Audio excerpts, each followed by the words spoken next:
Au moment où Emma Wilson aperçut le berger allemand traîner son corps ensanglanté à travers leur jardin, elle se figea devant la fenêtre. La fourrure emmêlée du chien luisait, probablement de sang, dans la lumière du matin, et entre ses puissantes mâchoires pendait quelque chose de lourd, un sac de sport en toile, sale et déchiré. Emma, 8 ans, savait qu'elle devait appeler son grand-père Harold, mais quelque chose dans le regard déterminé de l'animal la retint. Le chien n'était pas simplement en train d'errer, il se dirigeait directement vers leur cabane avec un but précis. Lorsque le berger s'effondra à 5 mètres de leur porche, Emma rompit le silence en criant après son père. Alors que David Wilson se précipitait par la porte d'entrée, le sac bougea, non pas parce qu'il était tombé, mais à cause de quelque chose qui bougeait à l'intérieur. Emma dépassa son père, surpris, et courut vers l'animal à terre. Avant que David puisse l'arrêter, elle avait déjà ouvert la fermeture éclair du sac, révélant ce qui se trouvait à l'intérieur, un minuscule chiot berger allemand respirant à peine, son petit corps tremblant à chaque respiration superficielle. Les yeux de la mère chien croisèrent ceux d'Emma et, à cet instant, la petite fille, qui parlait rarement aux humains, entendit le message le plus clair qu'elle ait jamais reçu, « S'il te plaît, sauve-le. J'ai fait un si long chemin. » Les Wilson n'avaient pas toujours vécu dans l'isolement. 3 mois plus tôt, ils résidaient à Lakeside, une ville animée située à 2 heures de leur cabane de montagne actuelle. Le père d'Emma, David Wilson, avait acheté la propriété après la mort de sa femme, Mary, lors d'une opération militaire 3 ans auparavant. Mary était une conductrice de chiens qualifiée dans l'armée, travaillant aux côtés de David dans l'unité canine. Sa mort laissa non seulement un mari en deuil, mais aussi une fille déjà silencieuse se repliant davantage sur elle-même. Emma avait été diagnostiquée autiste à l'âge de 4 ans, et elle avait du mal à établir des liens avec les humains, évitant le contact visuel, parlant rarement plus d'une poignée de mots à la fois. Elle s'épanouissait au contact des animaux, Mary l'avait compris, ramenant souvent des chiens de sauvetage pour un accueil temporaire. Après la mort de Mary, leur chien de famille, Ranger, était devenu le seul confident d'Emma. Lorsque Ranger mourut de vieillesse il y a 3 mois, Emma cessa complètement de parler.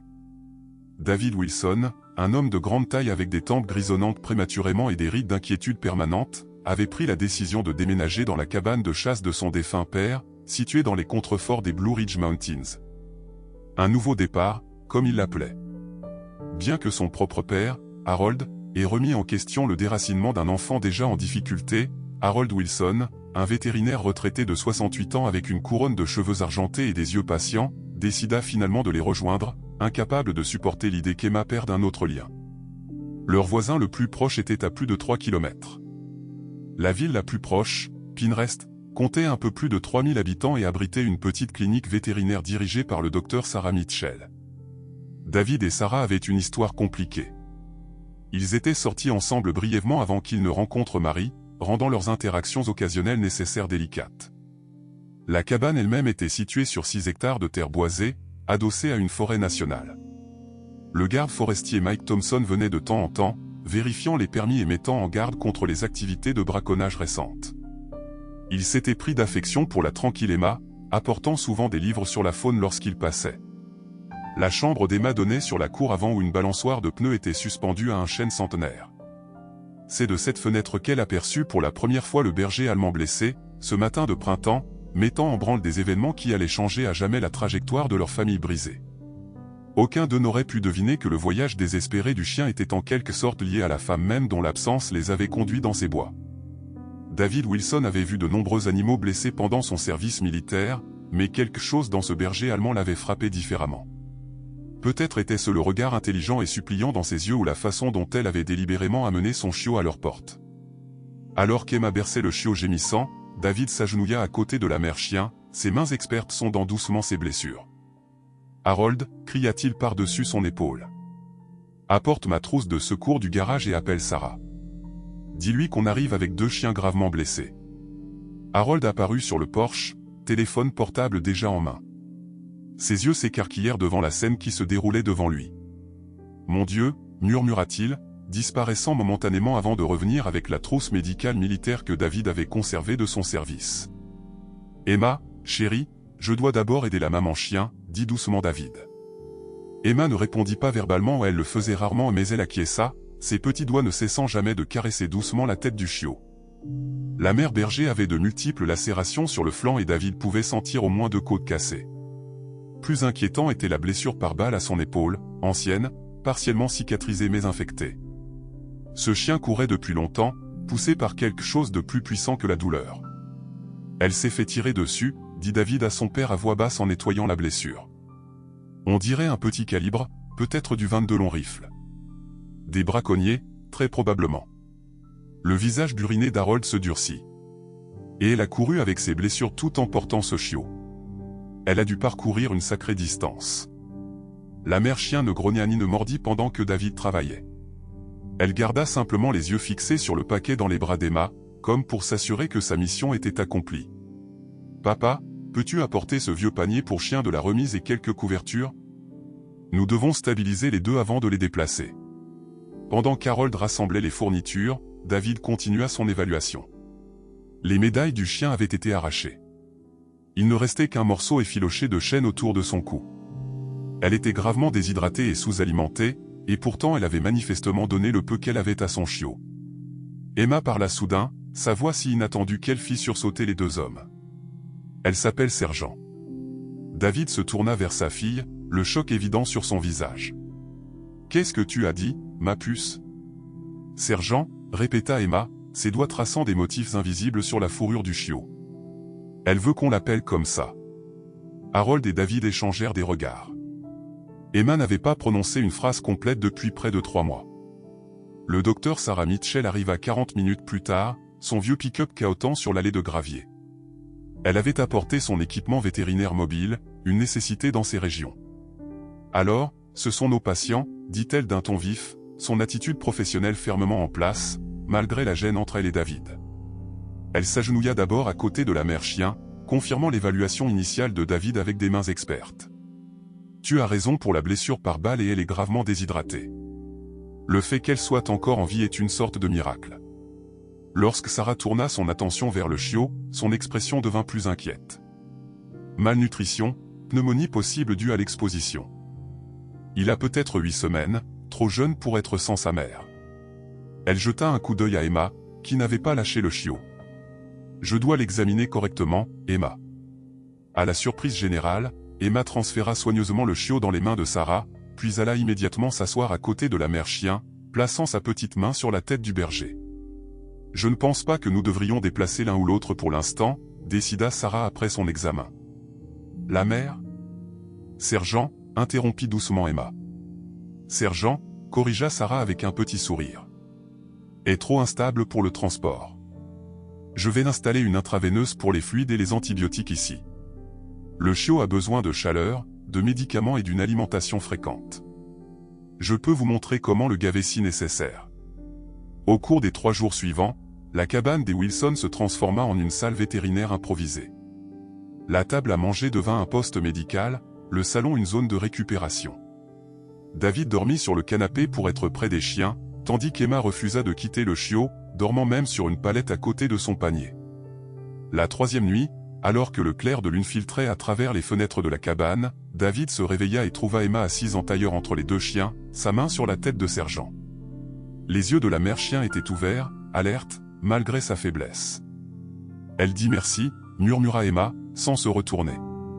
Elle a fait un très long chemin pour nous trouver. David sentit un frisson lui parcourir l'échine, non pas de peur, mais à cause de la certitude dans la voix de sa fille. Dans la pénombre, avec la petite silhouette d'Emma entre les 2 bergers allemands, il se souvint douloureusement de Marie. Sa défunte épouse possédait cette même capacité déconcertante à comprendre ce dont les animaux avaient besoin, ce qu'ils essayaient de communiquer. Je pense qu'elle savait, continua Emma, caressant toujours la tête de Sergent. Je pense qu'elle savait que nous aiderions. Pour la première fois depuis des années, David se demanda si l'autisme de sa fille n'était pas simplement une condition qui la limitait, mais plutôt une condition qui ouvrait des portes à une compréhension qui restait fermée aux autres. Au 4e matin, alors que David préparait un bouillon riche en nutriments pour le chiot, il remarqua Emma assise inhabituellement immobile à côté de Sergent. La mère chien s'était légèrement améliorée, suffisamment pour lever la tête et accepter de petites quantités d'eau, mais elle restait extrêmement faible. Sarah les avait avertis que ses blessures internes étaient graves. Le fait qu'elle ait survécu aussi longtemps témoignait de son extraordinaire volonté. Emma, le petit déjeuner est prêt, appela David. Lorsque sa fille ne répondit pas, il s'approcha, inquiet. Emma, tout va bien? Emma tenait quelque chose dans sa petite paume, l'examinant avec une concentration intense. Elle leva les yeux vers son père, les yeux bleus écarquillés, avec une émotion qu'il ne pouvait pas tout à fait lire. « Regarde », dit-elle simplement en tendant la main. Dans sa paume reposait un petit objet métallique, terni, tordu, mais indubitable pour David, une plaque d'identification militaire. Son souffle se coupa. « Où as-tu trouvé ça ?» C'était à l'intérieur de son collier, la partie intérieure. Emma montra en faisant glisser son doigt le long du pli intérieur du collier en cuir usé de sergent. C'était coincé. David prit la plaque en tremblant. Les chiens militaires de travail ne portaient généralement pas de plaque d'identification standard. Comme les soldats humains, ils avaient des tatouages et des micro-puces. Il s'agissait de la plaque d'identification d'un soldat humain. Alors qu'il la retournait, le sang se retira de son visage. « Papa !» Harold apparut dans l'embrasure de la porte, une pile de serviettes propres dans les bras. « Qu'est-ce qui ne va pas ? On dirait que tu as vu un fantôme. » David ne put pas parler.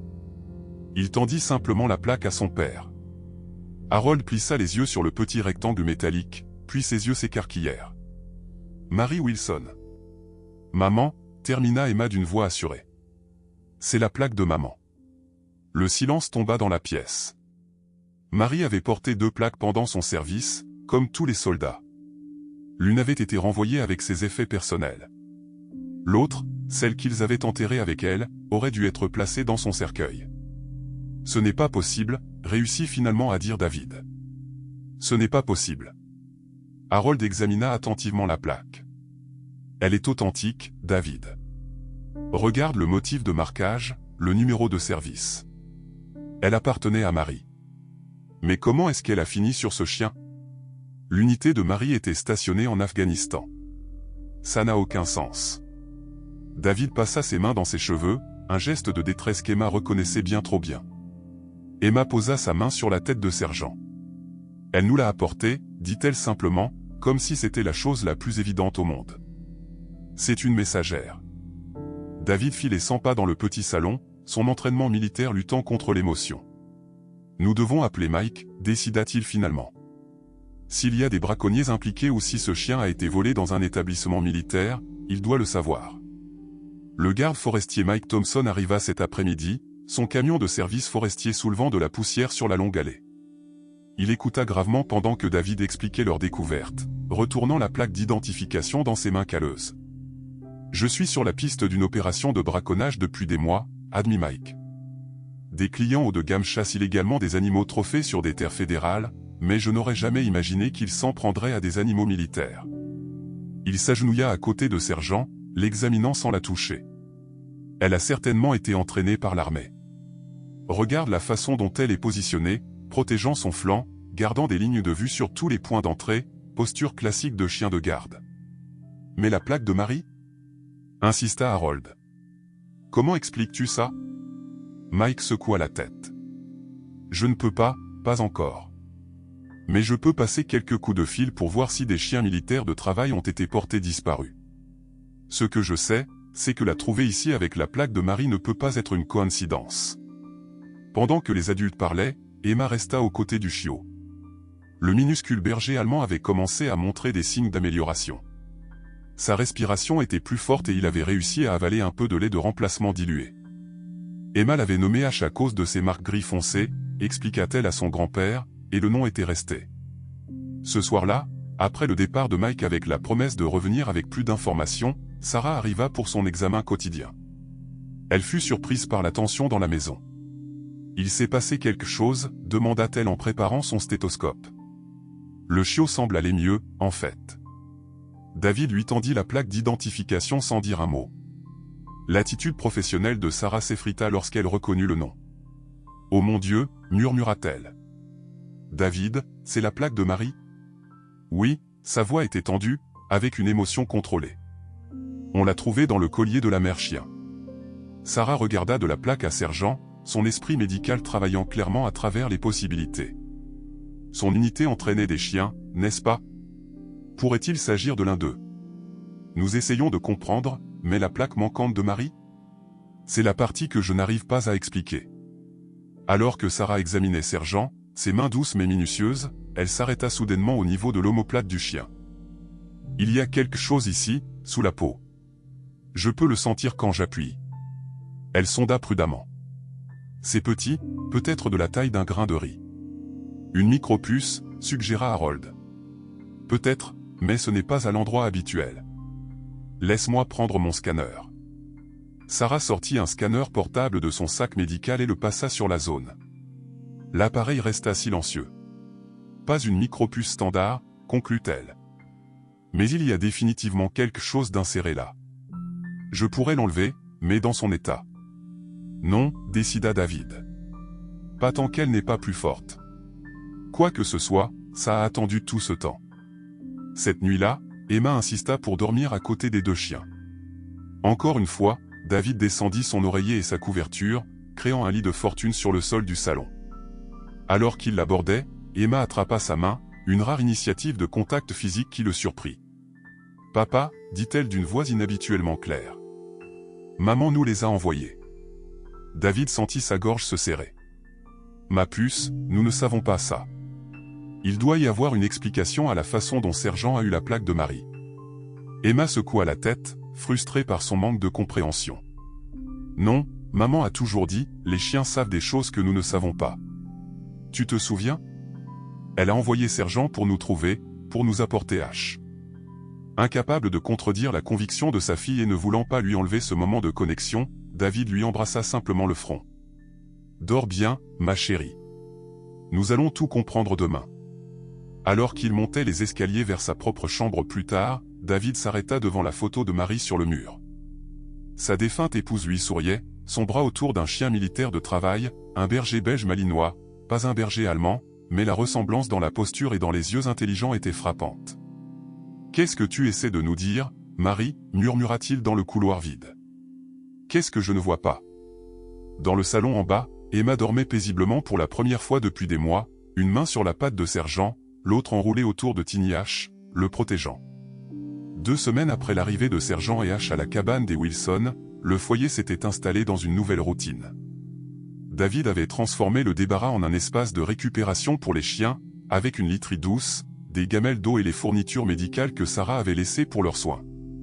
Les blessures de Sergent guérissaient lentement mais sûrement, bien qu'elle ne puisse toujours pas appuyer sur sa patte blessée.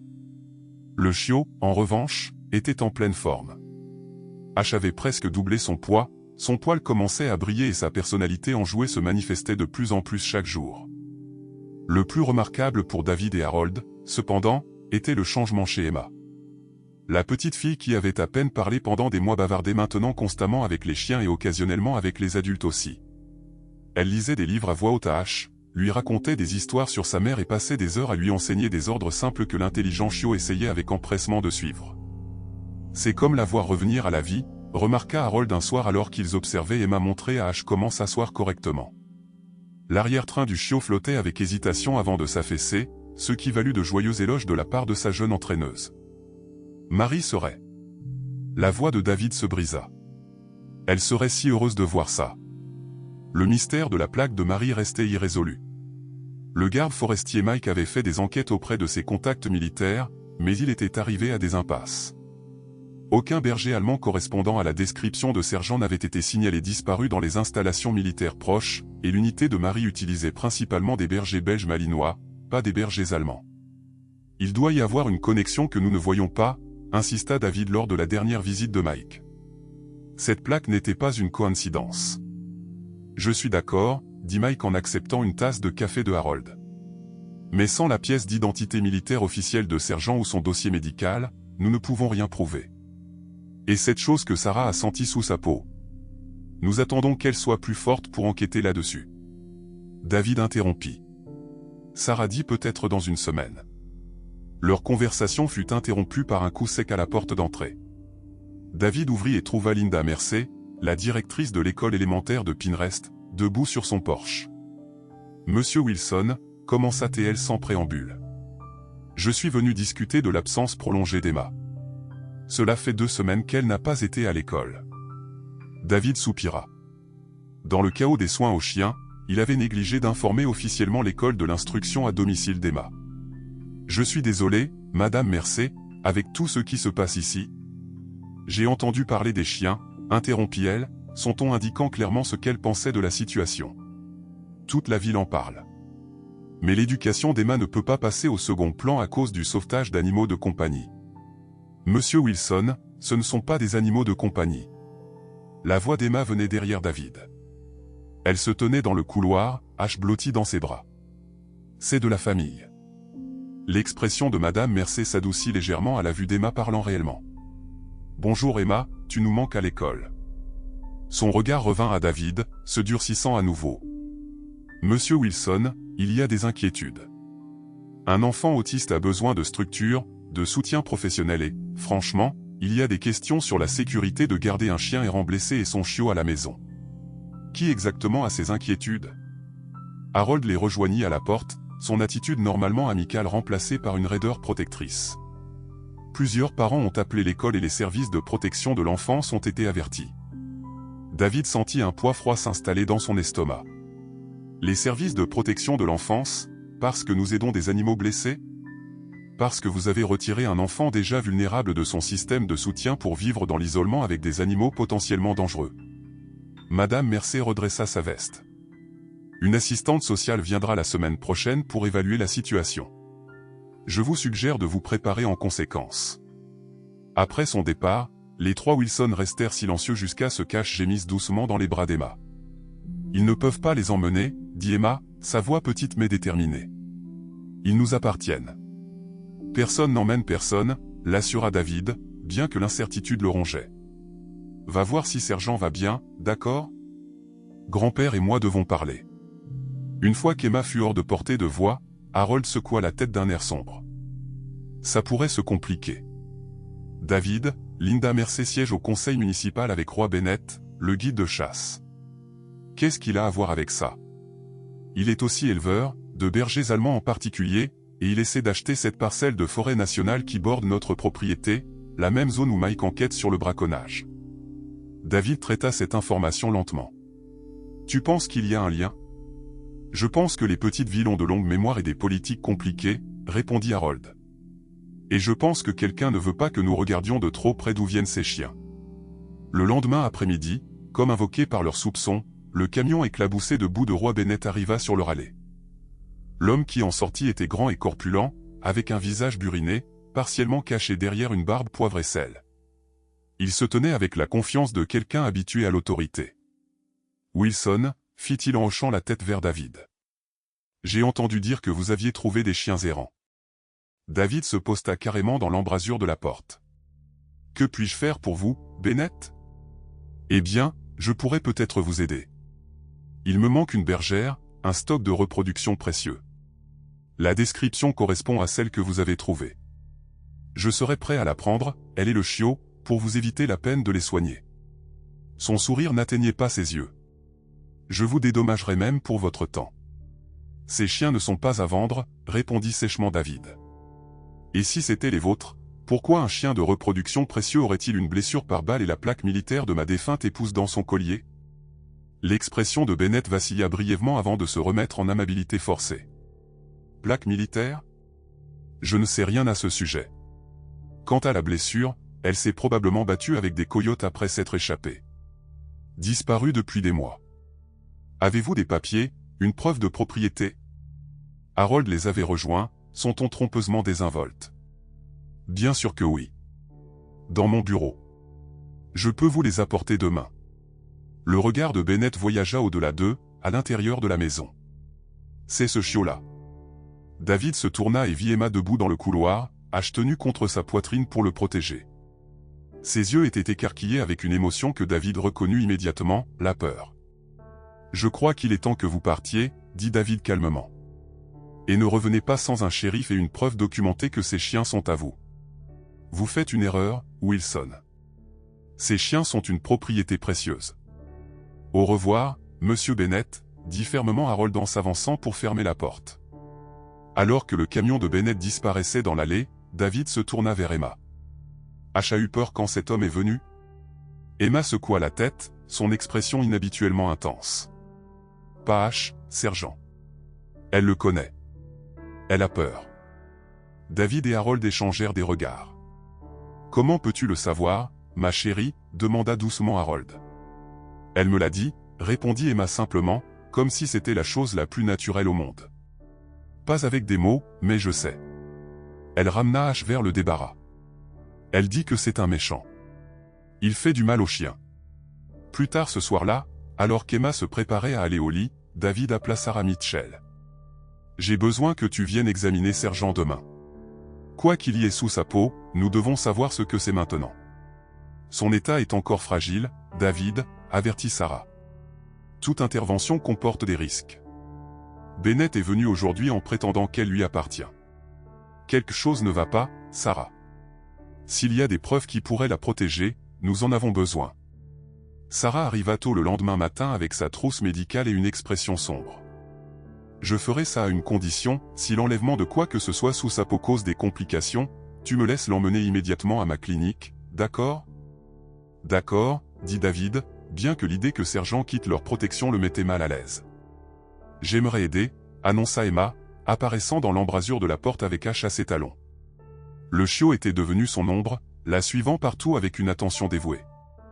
Sarah sourit gentiment. « En fait, Emma, tu peux aider en occupant Ash dans une autre pièce. Cette intervention pourrait le contrarier. » Emma sembla sur le point de protester, mais après un moment de réflexion, elle acquiesça. « Allez, Ash, » appela-t-elle en conduisant le chiot réticent vers la cuisine. « Préparons le petit déjeuner. » Emma partit, Sarah prépara ses instruments. « Je vais lui faire une anesthésie locale, mais elle sera éveillée. David, tu devras la maintenir immobile. » Sergent observa calmement les préparatifs, ses yeux intelligents suivant chaque mouvement.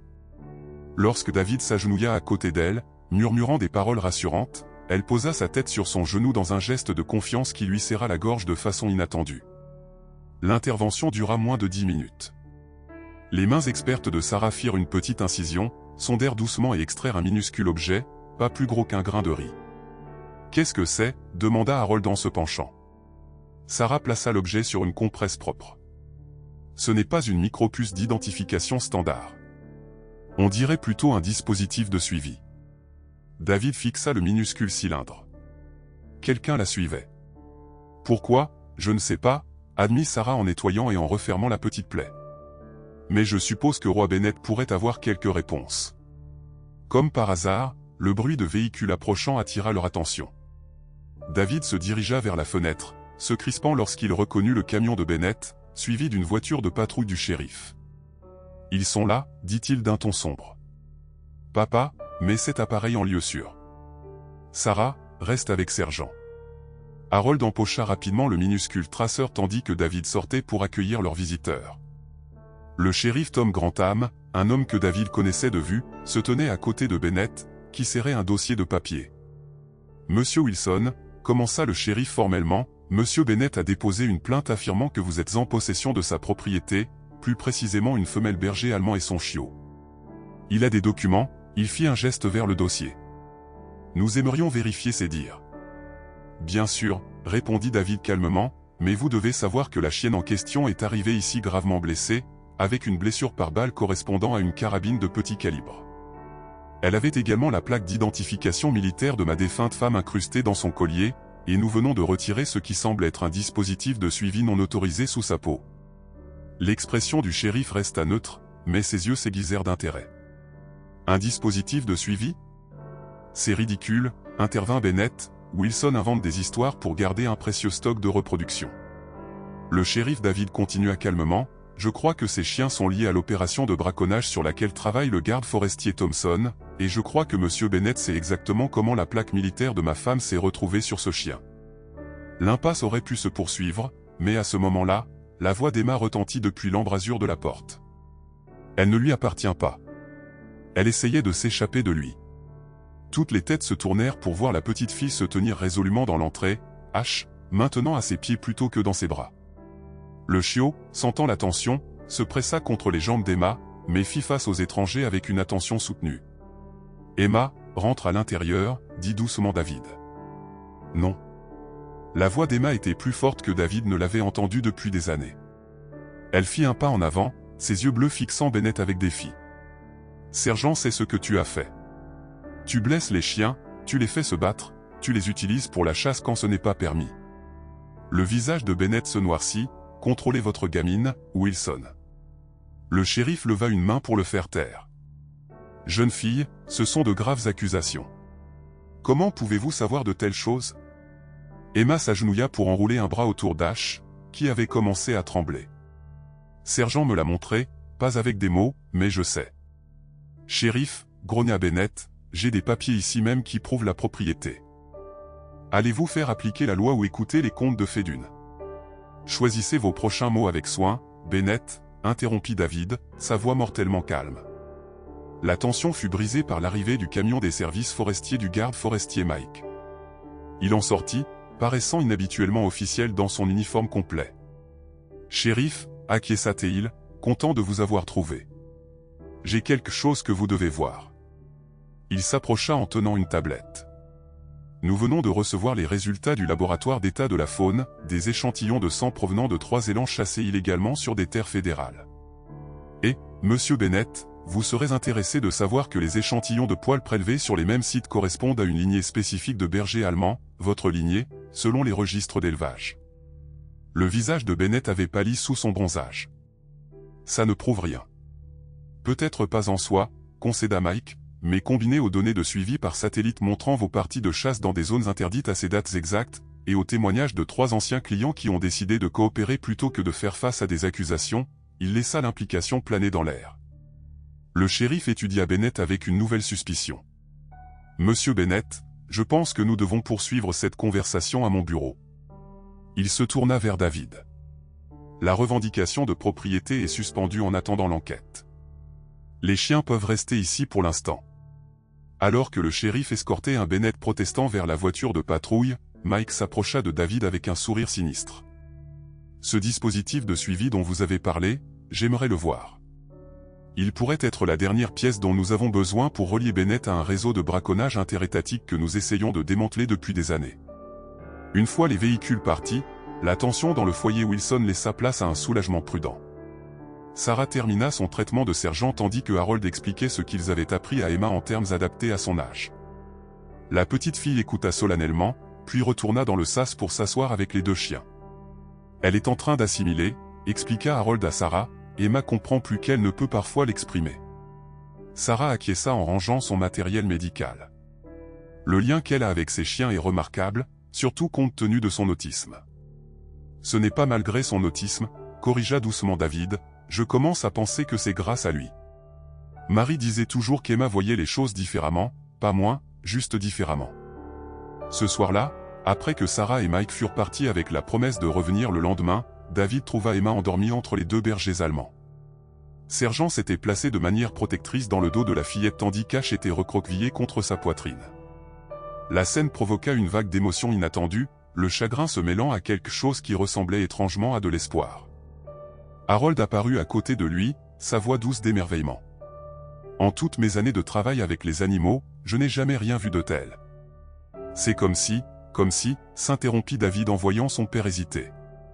Comme s'ils étaient faits pour se trouver. Harold posa une main burinée sur l'épaule de son fils. Marie serait fière, tu sais, pas seulement d'Emma, mais de toi aussi. Tu as fait confiance aux instincts de ta fille quand tous les autres les ignoraient. David observa son enfant endormi, paisible pour la première fois depuis des années. Bennett se battra contre ça et les services de protection de l'enfance viennent toujours nous évaluer. Laissez-les venir, dit Harold avec une tranquille confiance. Certains liens transcendent les papiers et les protocoles. Quiconque voit Emma avec ses chiens le comprendra. Comme si elle entendait son nom, Emma bougea légèrement. Sa main bougea pour se reposer sur la patte de sergent, un petit geste d'une affection si naturelle que David sentit ses doutes s'estomper. Quelles que soient les batailles à venir, ils les affronteraient ensemble, pas seulement père, fille et grand-père, mais leur famille nouvellement élargie, liée par quelque chose de plus profond que le sang ou les circonstances. Dehors, les premières étoiles apparurent dans le ciel noircissant et quelque part au loin un chœur sauvage de coyotes commença son chant nocturne. À l'intérieur de la cabane des Wilson, Sergent leva la tête, alerte au son, puis se rassit contre Emma avec un soupir content. Elle était chez elle. La fin de leur premier mois avec Sergent et Ash apporta des défis inattendus.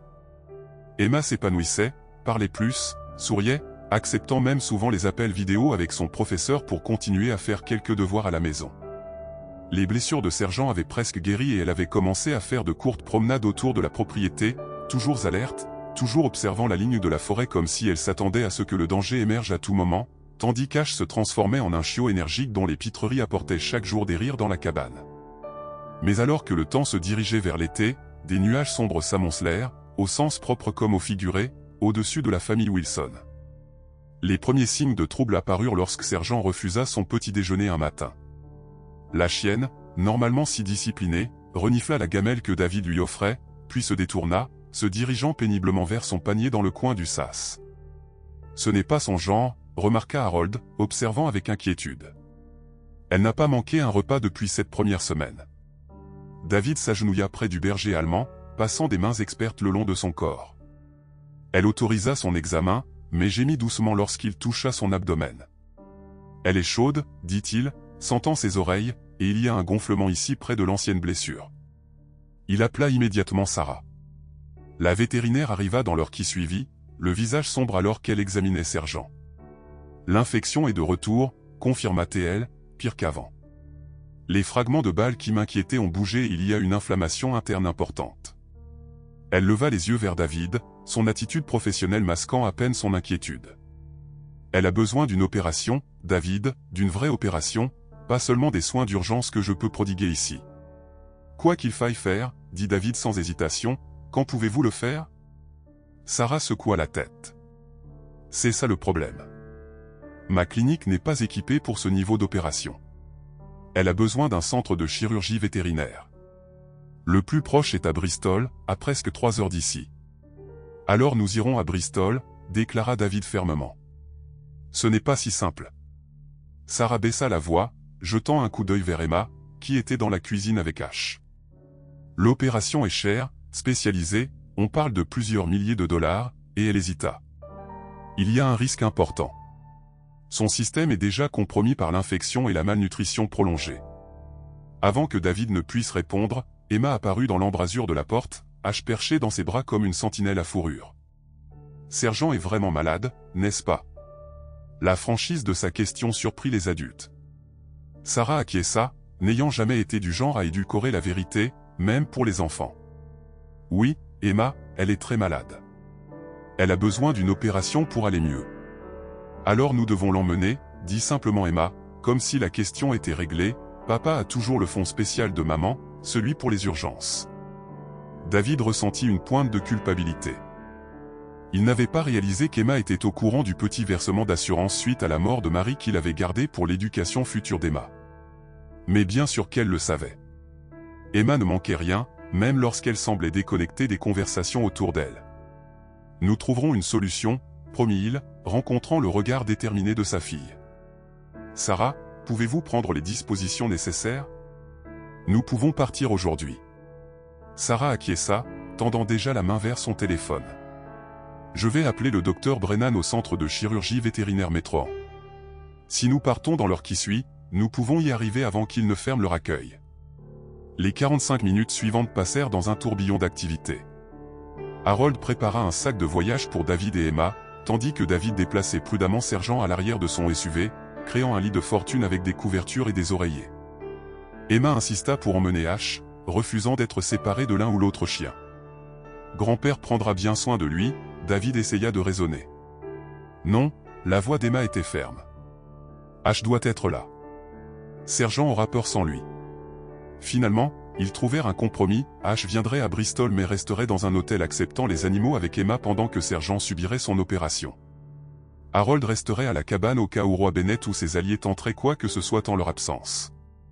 Alors qu'ils se préparaient à partir, Harold glissa une enveloppe usée dans la main de David. « Prends ça, dit-il doucement. Ta mère et moi l'avons gardé pour quelque chose d'important. Ceci en fait partie. » David reconnut le fonds d'urgence de ses parents, celui qu'ils avaient maintenu pendant des décennies, sans jamais y toucher malgré les difficultés financières. « Papa, je ne peux pas. »« Si, tu peux, » interrompit Harold. « Marie voudrait ça. Ta mère aussi. » Le trajet jusqu'à Bristol fut tendu et silencieux. À l'arrière de la voiture, Emma était assise à côté du lit de fortune de Sergent, une main touchant constamment la chienne malade, tandis qu'Ash se recroquevillait sur ses genoux, inhabituellement abattu, comme s'il sentait la gravité de la situation.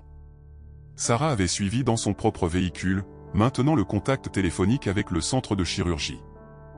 2 heures après le début du voyage, alors qu'ils empruntaient des routes de montagnes sinueuses, le ciel s'ouvrit. La pluie tombait en rideaux aveuglants, réduisant la visibilité à quelques mètres seulement. David ralentit le SUV, les jointures blanches sur le volant. « Papa !» La voix d'Emma venait de l'arrière de la voiture, petite, inquiète.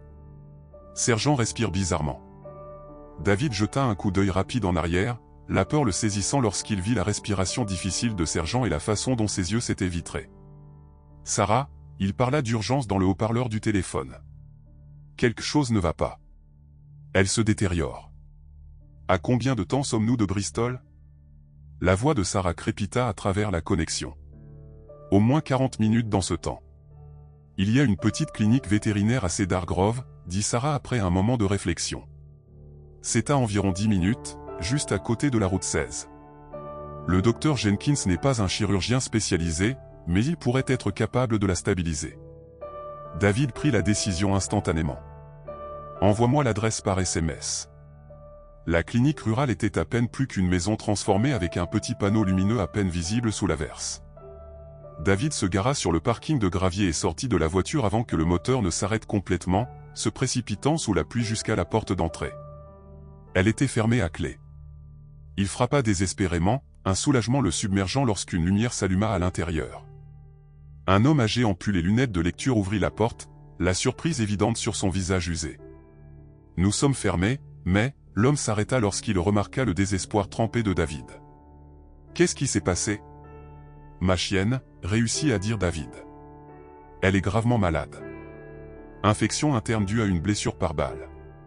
Le docteur Mitchell de Pinrest nous a envoyés. » L'homme, probablement le docteur Jenkins, acquiesça vivement. « Amenez-la par la porte latérale. C'est plus près de la salle d'examen. » Ensemble, David et le vétérinaire portèrent le corps inerte de Sergent dans la petite clinique. Emma suivit, H serré contre sa poitrine, la pluie plaquant ses cheveux blonds sur son visage pâle. Le docteur Jenkins travailla avec une efficacité tranquille, insérant une perfusion et administrant des médicaments pendant que David expliquait l'histoire de Sergent. « Cela dépasse ma pratique habituelle, » admit le vieux vétérinaire, écoutant la poitrine de Sergent avec un stéthoscope. « Mais je comprends que la clinique de Bristol soit encore à 1 heure de route dans cette tempête. » Il se redressa. « La décision est prise, je ferai ce que je peux pour la stabiliser. L'infection provoque un choc septique. C'est pourquoi elle s'est effondrée si soudainement. » Emma se tenait dans le coin, des larmes silencieuses coulant sur son visage alors qu'elle observait la respiration difficile de Sergent. H gémit doucement dans ses bras, luttant pour descendre afin d'atteindre sa mère. « Est-ce qu'elle... » La voix d'Emma se brisa. « Est-ce qu'elle peut nous entendre ?» L'expression du docteur Jenkins s'adoucit alors qu'il se tournait vers l'enfant. « Je crois qu'elle le peut, jeune fille. Pourquoi ne lui parlez-vous pas pendant que je prépare ses médicaments ? Parfois, une voix familière est le meilleur remède. » Emma s'approcha timidement, posant H à côté de sa mère sur la table d'examen. Le chiot se recroquevilla immédiatement contre le cou de Sergent, son petit corps tremblant. Emma posa une main sur la tête de Sergent, l'autre sur H. « Tu dois rester, » murmura-t-elle avec force. « Tu nous as trouvés pour une raison. Tu nous as amenés H. Tu ne peux pas encore partir. » Sa voix baissa encore plus afin que David puisse à peine entendre ses prochains mots. « Maman t'a envoyé. Je sais qu'elle l'a fait. S'il te plaît, ne nous quitte pas aussi. » Dehors, un éclair déchira le ciel, suivi d'un coup de tonnerre assourdissant. Les lumières de la clinique vacillèrent de manière inquiétante, puis s'éteignirent complètement, les plongeant dans l'obscurité, brisées seulement par les flashs stroboscopiques de la tempête. Le groupe électrogène devrait se déclencher, marmonna le docteur Jenkins, cherchant à tâtons une lampe de poche. Mais avant que l'alimentation de secours ne puisse se mettre en marche, quelque chose d'extraordinaire se produisit.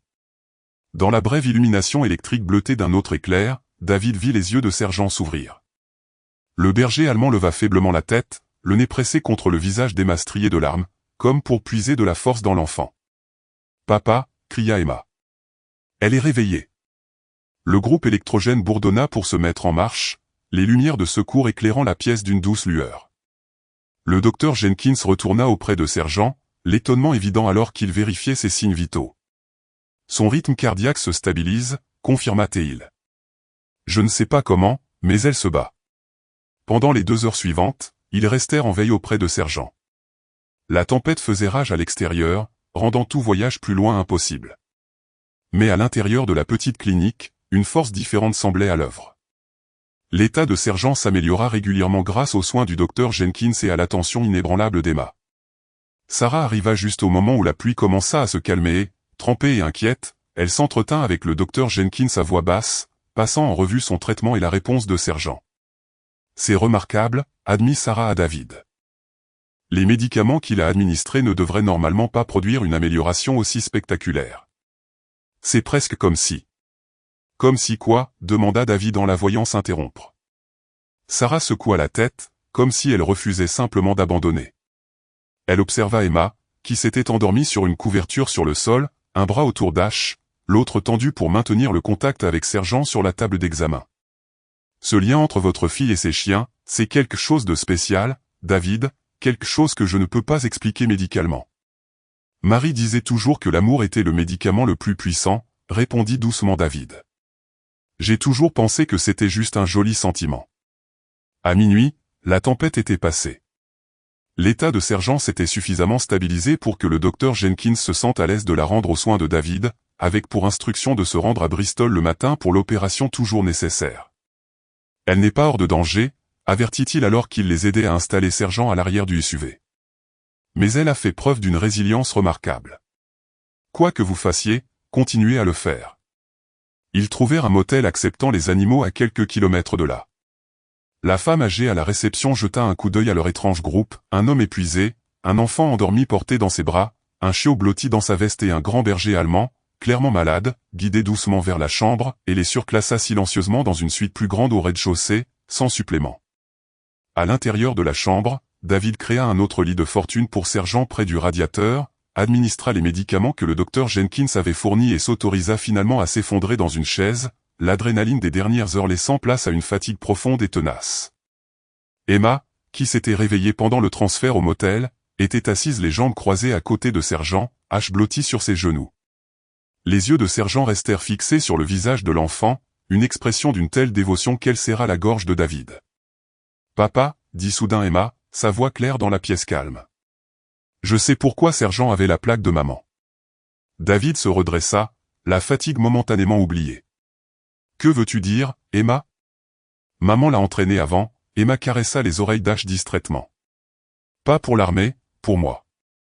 Elle allait être mon chien. Quand elle a fini l'entraînement, maman m'a parlé d'elle dans ses lettres. David fixa sa fille, des souvenirs lui revenant en mémoire. Marie avait en effet mentionné un projet spécial dans ses dernières lettres de la maison, un chien d'assistance entraîné spécifiquement pour Emma. Le projet était à ses débuts lorsque Marie fut tuée, et dans son chagrin, David l'avait complètement oublié. Comment te souviens-tu de ça, Emma? Tu étais si jeune quand maman est morte. Emma haussa les épaules, un geste à la fois enfantin et étrangement mature. Je me souviens de tout ce que maman m'a dit. Je ne pouvais juste pas en parler. Ça faisait trop mal.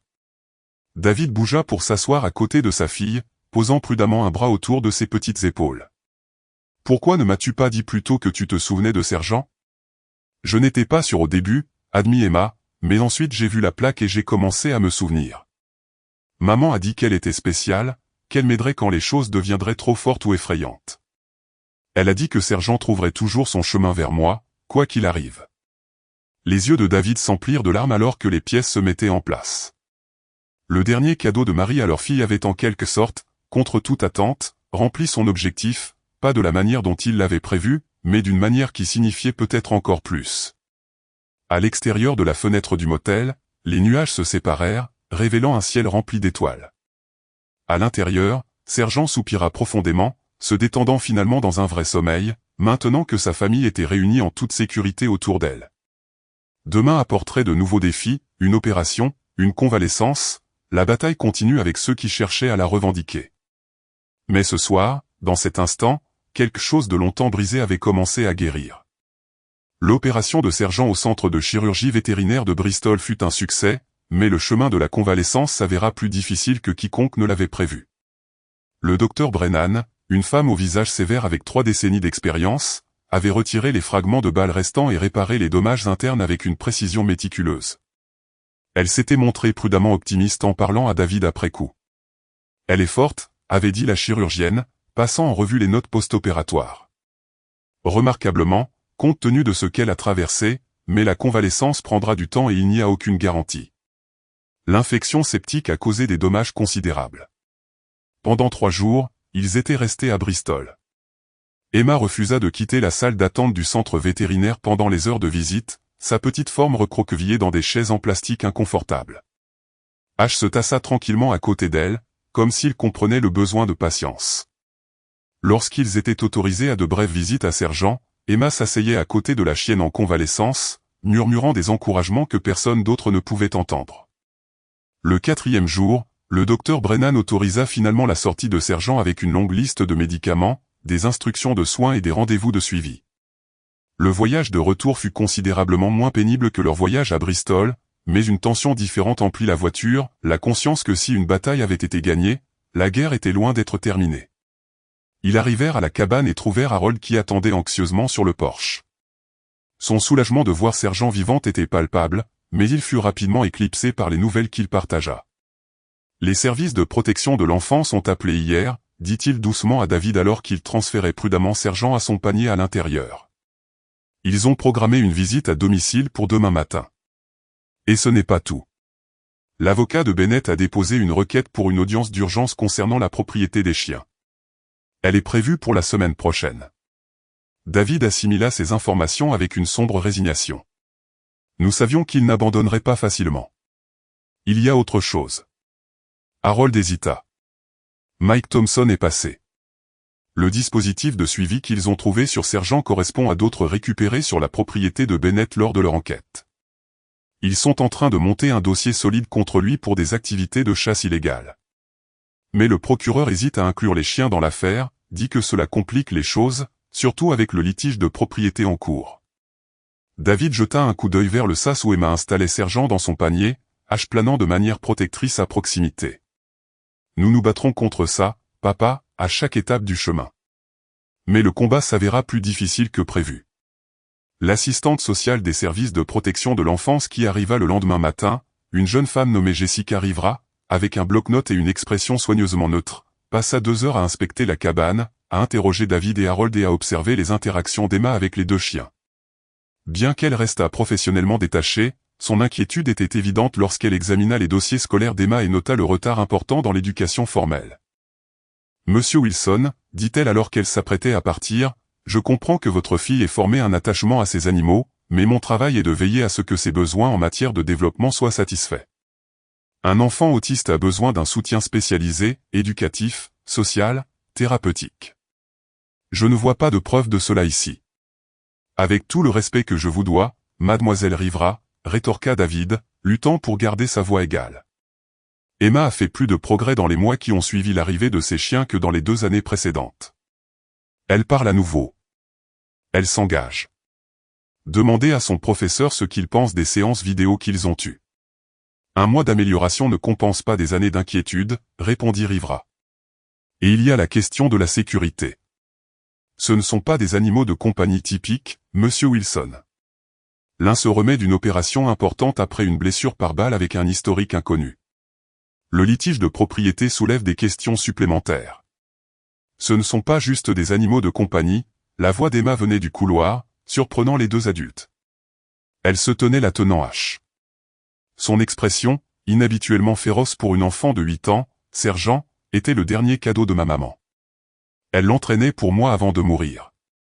La façade professionnelle de Rivera s'adoucit légèrement. Emma, je comprends que tu te sentes comme ça. Ce n'est pas un sentiment, c'est vrai, la poigne d'Emma sur H se resserra de manière protectrice. Demandez à tous ceux qui ont travaillé avec ma maman. Sergent était entraîné comme mon chien d'assistance. L'assistante sociale jeta un coup d'œil à David, qui acquiesça pour confirmer. Marie l'a mentionné dans ses lettres. Nous avons essayé de vérifier auprès de son ancienne unité, mais la bureaucratie militaire est lente. Rivera prit une dernière note sur son bloc-notes. J'inclurai cela dans mon rapport, mais je veux être clair. Ma recommandation impliquera probablement une structure accrue et un soutien professionnel pour Emma. Nous pouvons discuter des options qui permettraient au chien de rester à la maison, mais des changements devront être apportés. Après son départ, David trouva Emma assise à côté du panier de Sergent, son visage enfoui dans la fourrure d'Ash. Le chiot lécha ses larmes avec une attention dévouée. « Ils vont nous les enlever ?» dit Emma sans lever les yeux, sa voix étouffée. « Non, ils ne le feront pas », promit David en s'accroupissant près d'elle. « Nous devons juste faire quelques ajustements.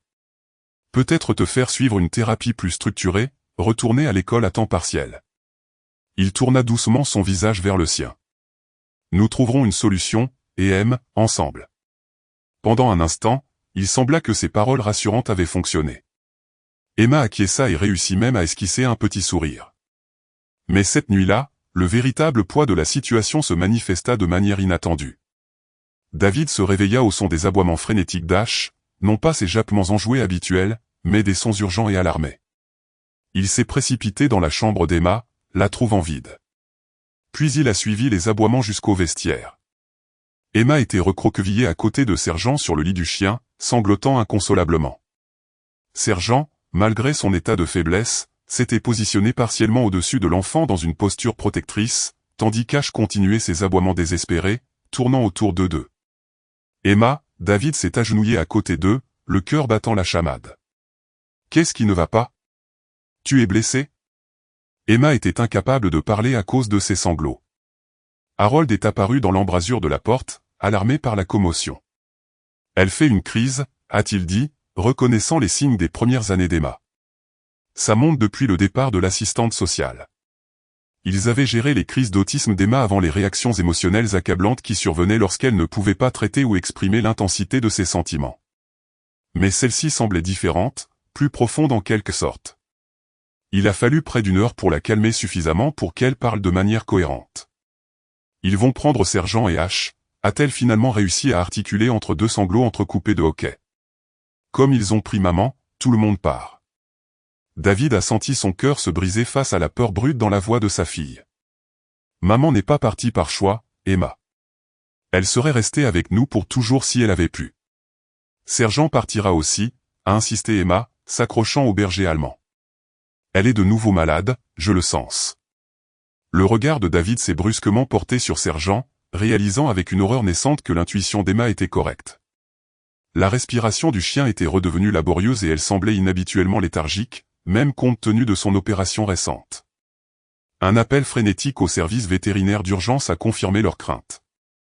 Sergent montrait des signes de complications post-opératoires. Il leur a été conseillé de la surveiller de près et de l'amener immédiatement si son état s'aggravait. Pendant la longue nuit qui a suivi, Emma a refusé de quitter Sergent. Elle a aidé diligemment David à administrer les médicaments, à vérifier sa température et à lui offrir de petites quantités d'eau, tout en maintenant un flux constant d'encouragement chuchoté au chien malade. Ash est resté tout aussi vigilant, recroquevillé contre le flanc de sa mère, gémissant parfois doucement. Au matin, l'état de Sergent s'était quelque peu stabilisé, mais elle refusait toujours de manger. Son regard suivait constamment Emma, comme si elle puisait de la force dans la présence de l'enfant. Sarah Mitchell est arrivée tôt, ayant conduit directement à la cabane après avoir reçu le message de David pendant la nuit. Il n'est pas rare qu'il y ait des complications après une opération aussi importante, a-t-elle expliqué après avoir examiné Sergent. Ce qui est inquiétant, c'est son refus de manger. Si cela continue, elle va s'affaiblir rapidement. Que pouvons-nous faire, a demandé David, regardant Emma essayer une fois de plus d'amener Sergent à prendre un petit morceau de poulet dans sa paume. Sarah a soupiré, son attitude professionnelle s'effaçant pour révéler une véritable inquiétude. Médicalement, nous faisons tout notre possible. Le reste, elle a fait un geste vers Emma et Sergent. Parfois, tout se résume à la volonté, au désir de se battre pour rester. Tout au long de cette journée et de la suivante, l'état de Sergent a continué de décliner. Malgré leurs efforts, Emma ne l'a pratiquement pas quitté, manquant des repas, dormant elle-même par courtes périodes, recroquevillée contre la forme affaiblie du chien. David et Harold se sont relayés pour s'asseoir avec elle, leur propre inquiétude grandissant à mesure que Sergent devenait visiblement plus faible. Le troisième matin, Sarah est arrivée avec le docteur Brennan, qui avait conduit depuis Bristol à la demande urgente de Sarah. L'examen de la spécialiste en chirurgie a été approfondi, mais sa conclusion a été sombre. L'infection est revenue, plus résistante cette fois, a-t-elle expliqué calmement à David dans la cuisine, loin des oreilles d'Emma. Nous pourrions tenter une autre opération, mais dans son état de faiblesse, elle ne survivrait pas. David a fini par comprendre l'évaluation tacite. Le docteur Brennan a acquiescé à contre-cœur. Il existe une autre option. Nous pouvons la mettre à l'aise, gérer la douleur, mais elle a laissé l'implication en suspens. Vous parlez d'euthanasie, a dit Harold sèchement. Ce serait le choix le plus gentil, a confirmé le docteur Brennan. Elle souffre et le pronostic est mauvais. David a eu l'impression que le sol s'était effondré sous ses pieds. Je dois parler à Emma. Trouver les mots pour expliquer à une enfant de 8 ans déjà traumatisée que son chien bien-aimé pourrait devoir être euthanasié était peut-être la chose la plus difficile que David ait jamais faite. Emma a écouté avec une immobilité anormale, ses yeux bleus grands ouverts et fixes. Non, a-t-elle dit quand il a eu fini. Pas un cri, juste un simple refus catégorique. Sergent n'est pas prête à partir. Elle a encore du travail à faire. Emma, ma chérie, a essayé Harold doucement. Parfois, la chose la plus gentille que nous puissions faire pour ceux que nous aimons est de les laisser partir quand ils souffrent. Elle ne souffre pas parce qu'elle est malade, a insisté Emma avec une conviction qui les a tous surpris. Elle souffre parce qu'elle s'inquiète pour H, pour moi. Elle pense que nous n'irons pas bien sans elle.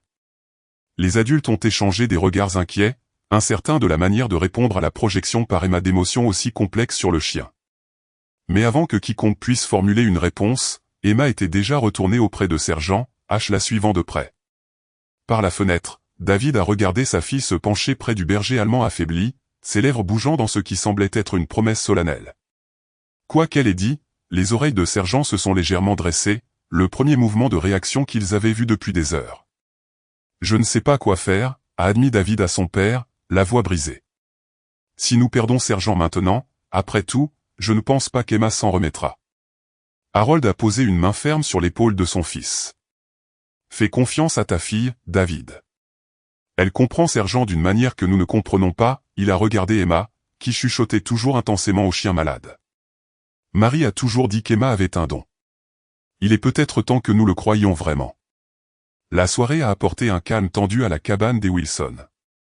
Le docteur Brennan avait accepté à contre-cœur de donner à Sergent une nuit de plus avant de prendre la décision finale concernant l'euthanasie, laissant des médicaments supplémentaires contre la douleur et des instructions pour les soins de confort. Sarah était restée, installant un poste de surveillance improvisé dans le vestiaire, vérifiant les signes vitaux de Sergent toutes les heures et documentant chaque changement subtil. Emma a refusé le dîner, a refusé le lit, a refusé le confort. Elle s'est simplement assise à côté de Sergent, une main sur la poitrine du chien pour sentir chaque respiration laborieuse, l'autre caressant distraitement H, qui maintenait sa propre veille. Le chiot était devenu plus réservé, comme s'il sentait la gravité de la situation, son espièglerie habituelle étant remplacée par une attention solennelle qui semblait bien au-delà de ses quelques mois de vie. Peu après minuit, lorsque la maison était tombée dans un silence malaisé, David s'est retrouvé incapable de dormir. Il s'est dirigé tranquillement en bas, s'arrêtant à l'entrée du vestiaire. La scène devant lui a brisé le cœur. Emma, enfin, avait succombé à l'épuisement, recroquevillée contre le flanc de Sergent, un bras drapé de manière protectrice sur le chien. Sarah somnolait dans le fauteuil. Il l'avait déplacée, sa tablette à pince toujours sur ses genoux. Seul H était réveillé, ses yeux intelligents croisant ceux de David dans la faible lumière. Le chiot s'est levé prudemment, s'extrayant de l'étreinte lâche d'Emma sans la réveiller. Il s'est dirigé silencieusement vers David, non pas avec son exubérance habituelle, mais avec un but délibéré. Il a poussé une fois la main de David, puis s'est retourné vers Emma et Sergent, regardant par-dessus son épaule comme s'il attendait de David qu'il le suive. Perplexe, David l'a fait. H l'a conduit jusqu'à Sergent, puis a tapoté doucement le lit du chien, non pas à l'endroit où Emma et Sergent étaient allongés, mais dans un coin, niché contre le mur. Il a tapoté à nouveau, plus instamment, quand David n'a pas immédiatement compris. « Qu'est-ce qu'il y a, mon garçon » a chuchoté David, s'agenouillant à côté du chiot. H a gémi doucement, continuant à creuser dans le coin du lit. David a soulevé prudemment le bord du coussin épais, ne trouvant rien d'inhabituel. Mais H n'était pas satisfait. Il a poussé son museau plus loin sous le lit lui-même, vers la plainte du mur. David a glissé sa main le long du sol, à l'endroit indiqué par H, surpris lorsque ses doigts ont rencontré quelque chose de petit et de dur. Il l'a extrait prudemment, un minuscule objet métallique qui brillait faiblement dans la faible lumière. C'était une clé USB, usée et rayée, mais intacte, scellée dans un petit récipient étanche. « Qu'est-ce que c'est que ça ?» a-t-il murmuré, la retournant dans sa paume. Le mouvement a réveillé Sarah, qui s'est redressée dans le fauteuil avec un léger halètement. « David, est-ce que quelque chose ne va pas ? Est-ce qu'elle ? » « Il n'y a pas de changement, l'a-t-il assuré, lui montrant rapidement ce qu'il avait trouvé. « H vient de me conduire à ça. » C'était caché sous le lit de sergent contre le mur. Sarah a pris la clé USB, l'examinant avec une confusion floue. « Comment est-ce arrivé là ? Nous venons d'apporter ce lit il y a quelques semaines. » Une pensée a frappé David, pas nous, Emma, souviens-toi. Elle a insisté pour organiser elle-même l'espace de convalescence de sergent. Il a jeté un coup d'œil à sa fille endormie. Elle a dû le cacher là. Mais pourquoi ? Et où l'a-t-elle trouvé ?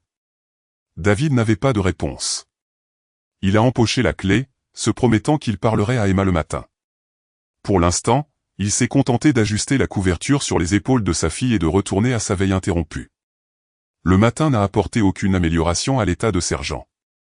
Au contraire, elle semblait plus faible, ses yeux autrefois alertes étant maintenant ternes et sans expression. Le docteur Brennan est revenu l'examiner, confirmant ce qu'il craignait déjà, le temps était compté. « Je peux lui donner jusqu'à cet après-midi » a-t-elle dit doucement à David. Mais prolonger les choses au-delà de cela serait cruel. David a acquiescé, la gorge trop serrée pour parler. Il devait dire à Emma de se préparer, d'une manière ou d'une autre. Mais sa fille avait disparu à l'étage après les médicaments du matin de sergent, emmenant H avec elle. Il l'a trouvée dans sa chambre assise les jambes croisées sur le sol avec le vieux coffre militaire de Marie ouvert devant elle. Le chiot était assis attentivement à ses côtés. Emma, David s'est approché prudemment, reconnaissant la boîte qui contenait les quelques effets personnels renvoyés après la mort de Marie, des objets qu'Emma n'avait jamais montré d'intérêt à examiner auparavant. « Qu'est-ce que tu fais, ma chérie ?» Emma a levé les yeux, son expression étant d'un calme troublant. « Je cherche les autres lettres de maman, les lettres secrètes. » David a senti un frisson le parcourir. Les lettres secrètes, celles qui parlaient de sergent, de la mission. Emma a continué à fouiller dans le contenu du coffre avec une précision méthodique, retirant chaque objet, l'examinant et le mettant de côté. Maman a dit qu'il y aurait des preuves si nous en avions besoin. David s'est agenouillé à côté de sa fille, immobilisant doucement ses mains. « Emma, de quoi tu parles ? Quelle mission ?» Pendant un instant, Emma a semblé frustrée par son incapacité à comprendre, mais son expression s'est ensuite éclaircie, comme si elle prenait une décision. « J'ai trouvé la clé USB dans le collier de sergent, la partie intérieure comme la plaque de maman. » David l'a regardé fixement, les pièces commençant à s'emboîter. « Tu as trouvé la clé quand sergent est arrivé pour la première fois. Tu l'as eu tout ce temps ?» Emma a acquiescé. « Je l'ai cachée sous son lit. La lettre de maman disait de la garder en sécurité jusqu'à ce que nous ayons trouvé toutes les pièces. »« Quelle lettre, Emma ?» a demandé David, s'efforçant de garder sa voix douce malgré l'urgence qui montait en lui. « Quand est-ce que maman t'a dit ça ?» Au lieu de répondre, Emma a plongé plus profondément dans le coffre, retirant le faux fond que David ne savait pas exister. En dessous se trouvait une enveloppe scellée, l'écriture de Marie étant immédiatement reconnaissable sur le devant. Pour Emma, quand les chiens rentreront à la maison. Les mains tremblantes, David a ouvert l'enveloppe, faisant attention de ne pas déchirer ce qui pourrait être le dernier message de sa femme à leur fille. À l'intérieur se trouvait une seule page écrite dans l'écriture distinctive de Marie, « Ma chère Emma, si tu lis ceci, quelque chose m'est arrivé, mais sergent t'a trouvé, comme je l'ai entraîné à le faire. » Elle porte des informations importantes qui pourraient te mettre en danger. Ne fais confiance à personne sauf ton père et ton grand-père. Lorsque les 3 pièces seront réunies, la clé, la plaque et ce qui est caché dans le dispositif de suivi du chiot, la vérité sera claire. Je suis désolé pour les secrets. Tout ce que j'ai fait était pour te protéger et pour empêcher les mauvaises personnes d'utiliser des animaux pour blesser les autres. Sergent te gardera comme je l'aurais fait. Elle sait à qui faire confiance. Tout mon amour, pour toujours et à jamais, maman. David a lu la lettre 2 fois, son esprit s'emballant. Emma, pourquoi tu ne m'as pas montré ça avant ? La lettre dit, quand les chiens rentreront à la maison, ils n'étaient pas à la maison jusqu'à maintenant. La logique d'Emma était simple, incontestable dans sa certitude enfantine. Et nous n'avions pas les 3 pièces tant que le docteur Sarah n'avait pas retiré le traceur de sergent. David s'est souvenu du minuscule dispositif de suivi qu'ils avaient retiré de l'épaule de sergent, celui que Mike avait pris comme preuve contre Bennett. La 3e pièce est dans le dispositif de suivi, a-t-il murmuré, attrapant son téléphone. Nous devons appeler Mike tout de suite. Pendant qu'il passait l'appel, Emma retournait à l'organisation des objets du coffre, semblant impassible face à l'urgence autour d'elle. H est resté à ses côtés, poussant parfois des objets spécifiques avec son nez, comme pour l'aider dans sa recherche. Mike est arrivé en moins d'1 heure, le dispositif de suivi scellé dans un sac de preuves. Il a écouté gravement pendant que David expliquait la révélation d'Emma, examinant la lettre de Marie avec le scepticisme pratique d'un garde forestier et l'inquiétude croissante d'un ami. C'est extraordinaire, a-t-il finalement admis. Mais cela correspond à ce que nous avons reconstitué sur l'opération de Bennett. Il ne faisait pas que braconner, il entraînait des chiens à participer à des chasses illégales d'espèces menacées en utilisant des techniques d'entraînement militaire. Si Marie a découvert cela, elle a peut-être rassemblé des preuves. David a terminé la terrible possibilité qui se dessinait, des preuves qui l'ont fait tuer. Mike a acquiescé d'un air sombre. Le genre de personnes impliquées dans le trafic international d'espèces sauvages n'hésite pas à éliminer les menaces, mais elle voudrait aussi que les preuves soient détruites. Alors, qu'y a-t-il sur ces appareils, a demandé David, faisant un geste vers la clé USB et la puce de suivi. Et comment se connecte-t-il à la plaque de chien de Marie? Découvrons-le, a répondu Mike, sortant un ordinateur portable de son camion. La plaque d'abord. Utilisant des outils de précision, Mike a soigneusement ouvert la plaque d'identification militaire qu'ils avaient trouvée dans le collier de sergent des semaines plus tôt. À l'intérieur se trouvait une micro-puce similaire à celles utilisées dans les cartes de crédit, un dispositif de stockage déguisé en plaque d'identification standard. Mike a murmuré avec appréciation. Votre femme savait ce qu'elle faisait. La clé USB contenait des fichiers cryptés que l'ordinateur portable du service forestier de Mike ne pouvait pas ouvrir, mais la puce à l'intérieur de la plaque de chien fonctionnait comme une clé d'authentification déverrouillant une partie des données. Ce qu'ils ont trouvé a confirmé leurs soupçons croissants, des enregistrements détaillés de l'opération de chasse illégale de Bennett, y compris des listes de clients présentant de riches chasseurs internationaux, des dates, des lieux et des informations bancaires. C'est suffisant pour les faire fermer complètement, a dit Mike en scannant les documents. Mais il y a encore plus de données verrouillées derrière un cryptage supplémentaire.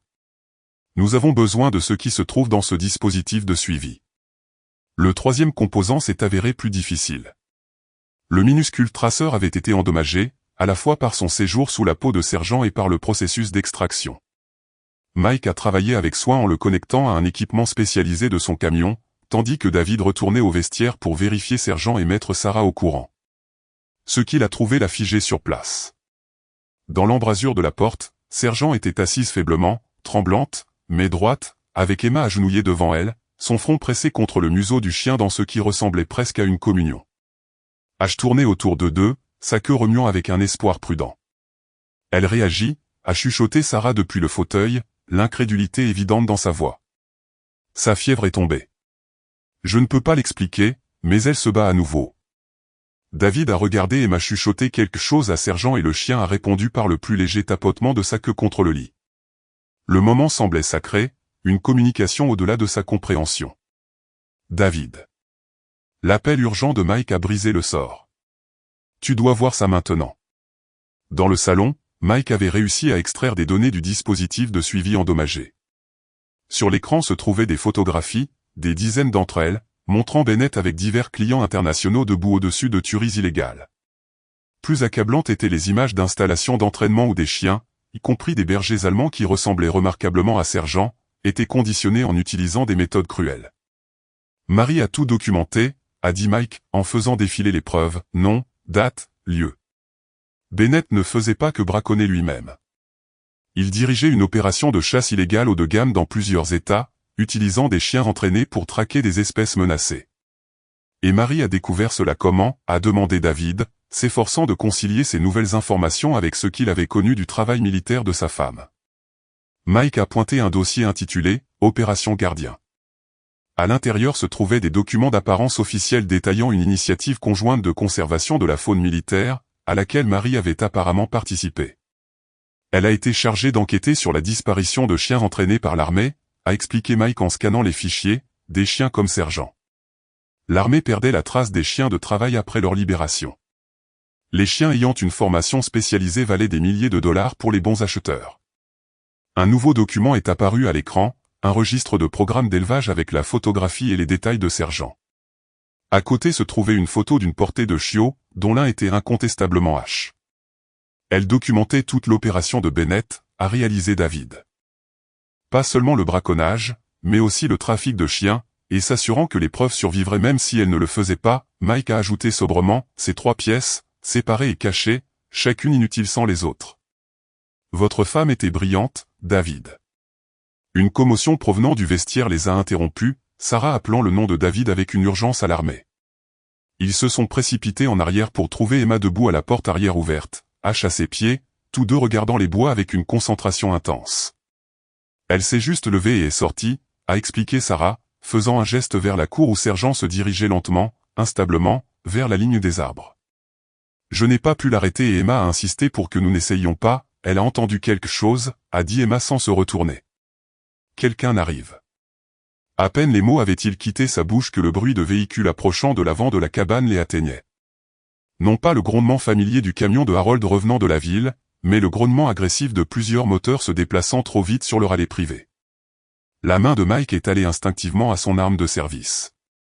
Bennett, a-t-il dit d'un air sombre. Il a dû être informé des preuves. David a pris une décision en une fraction de seconde, Sarah, emmène Emma et les chiens par derrière. Rends-toi à la vieille cache de chasse dans les bois de l'Est. Emma sait où elle se trouve. Reste là jusqu'à ce que je vienne te chercher, jusqu'à ce que tu aies des nouvelles directement du shérif Grantham. Papa, non, a protesté Emma, se tournant vers lui avec de la peur dans les yeux. Sergent est trop faible, elle ne peut pas courir. Alors porte-la, a insisté David, se dirigeant déjà vers l'avant de la cabane où il pouvait maintenant entendre des portières de voitures claquer. Va maintenant. Pendant que Sarah rassemblait des fournitures d'urgence, David s'est agenouillé devant sa fille, serrant fermement ses épaules. Emma, écoute-moi. Ce que ta mère a trouvé, ce que Sergent nous a apporté, va empêcher les mauvaises personnes de blesser davantage d'animaux. Mais en ce moment, tu dois être courageuse. Tu dois protéger Sergent et H comme ils t'ont protégé. Peux-tu faire ça? Emma a soutenu son regard avec constance, quelque chose de la détermination de Marie brillant dans ses yeux bleus. Oui, mais tu dois promettre de venir nous chercher. Je te le promets, a juré David, déposant un baiser sur son front avant de la pousser doucement vers Sarah, qui se tenait prête à la porte de derrière. Maintenant, va-t'en, reste silencieuse, reste cachée. Alors que sa fille disparaissait dans les bois, Sergent rassemblant une force jusque-là invisible pour suivre, malgré sa faiblesse, David s'est tourné pour faire face à ce qui allait arriver. La clé USB et les preuves qu'elle contenait étaient bien rangées dans sa poche. Mike se tenait à ses côtés, radio en main, appelant déjà des renforts. À l'extérieur, la voix de Bennett, appelait faussement amical mais avec un sous-courant de menace, « Wilson, nous devons parler de ces chiens à moi tout de suite. » David a échangé un regard sombre avec Mike. La confrontation finale était arrivée, mais cette fois, ils avaient les preuves de Marie et la vérité était enfin sur le point d'éclater. David Wilson est sorti sur le porche de la cabane, tirant délibérément la porte derrière lui. Mike Thompson est resté à l'intérieur, se positionnant près de la fenêtre avec son arme de service dégainée, appelant silencieusement des renforts. Sur l'allée de gravier, 3 véhicules étaient garés à moitié en désordre, le camion éclaboussé de boue de Bennett et 2 VUS inconnus avec des plaques d'immatriculation d'un autre état. Bennett lui-même se tenait en bas des marches du Porsche, flanqué de 2 hommes. David n'en a reconnu aucun, avec les yeux durs et attentifs de professionnels habitués aux situations dangereuses, pas des chasseurs ou des amis locaux, mais des gros bras embauchés. Wilson, a appelé Bennett, sa fausse jovialité, tendue à l'extrême par une tension évidente. Il semble que nous ayons mal commencé la dernière fois. J'ai pensé que nous pourrions éclaircir les choses aujourd'hui. Rien à éclaircir, Bennett, a répondu David d'un ton égal, mesurant la distance entre lui et les hommes, évaluant le temps. Chaque minute qu'il les faisait parler était une minute de plus pour Emma, Sarah et les chiens pour s'enfoncer dans les bois, une minute de plus avant l'arrivée du shérif. Ces chiens ne sont pas à toi, ils ne l'ont jamais été. La façade amicale de Bennett s'est effondrée, son expression se durcissant. Tu es dépassé, Wilson. Il ne s'agit plus de quelques bâtards. Mes associés ici ont investi des ressources considérables dans mon programme d'élevage et ils ne repartiront pas sans leur propriété. Programme d'élevage, David a laissé une note de mépris entrer dans sa voix, provoquant délibérément. C'est ce que tu appelles abattre des chiens et les utiliser pour chasser illégalement des espèces menacées? Les deux étrangers ont échangé des regards, clairement troublés par les connaissances spécifiques de David. Le visage de Bennett a rougi de colère. Tu ne sais pas de quoi tu parles, a-t-il grogné. Où sont la chienne et son chiot et cette clé USB que ton morveux a trouvée? David a senti un frisson le parcourir à la mention de la clé. Quelqu'un les avait observés, peut-être pendant des jours. Il n'y a pas de clé USB, a-t-il menti doucement, et le chien que tu as abattu est mort. Tes associés peuvent déposer une demande d'assurance. L'un des hommes s'est avancé, grand avec des cheveux argentés et une montre coûteuse brillant à son poignet. Son accent était européen, peut-être allemand. Monsieur Wilson, il n'y a pas besoin de désagrément. Nous sommes des hommes d'affaires. Indiquez votre prix pour le chiot survivant et les données et nous pouvons résoudre cette situation au bénéfice de tous. Pas intéressé, a dit David sèchement. L'homme a soupiré comme s'il était vraiment déçu. Alors, je crains que nous ne devions insister. Il a fait un signe de tête à son compagnon, qui a atteint sous sa veste avec une efficacité éprouvée. Avant que la situation ne puisse s'aggraver davantage, le hurlement lointain des sirènes a brisé la tension. La tête de Bennett a claqué vers le son, la panique remplaçant sa colère. Tu as appelé les flics, a-t-il exigé. Espèce d'idiot, tu n'as aucune idée de ce dans quoi tu es impliqué. En fait, la voix de Mike est venue de l'embrasure de la porte alors qu'il s'avançait sur le porche, à côté de David, son insigne et son arme clairement visibles, il sait exactement ce dans quoi il est impliqué. Roi Bennett, vous êtes en état d'arrestation pour chasse illégale, cruauté envers les animaux, vol de biens gouvernementaux et complot en vue de commettre un trafic d'espèces sauvages. Vos amis ici pourraient vouloir ajouter l'obstruction à la justice et la menace envers un témoin fédéral à leur curriculum vitae. Les associés de Bennett se retiraient déjà vers leur véhicule, clairement peu disposés à risquer une confrontation avec les forces de l'ordre. Bennett lui-même est resté figé, un calcul visible sur son visage alors qu'il pesait ses options.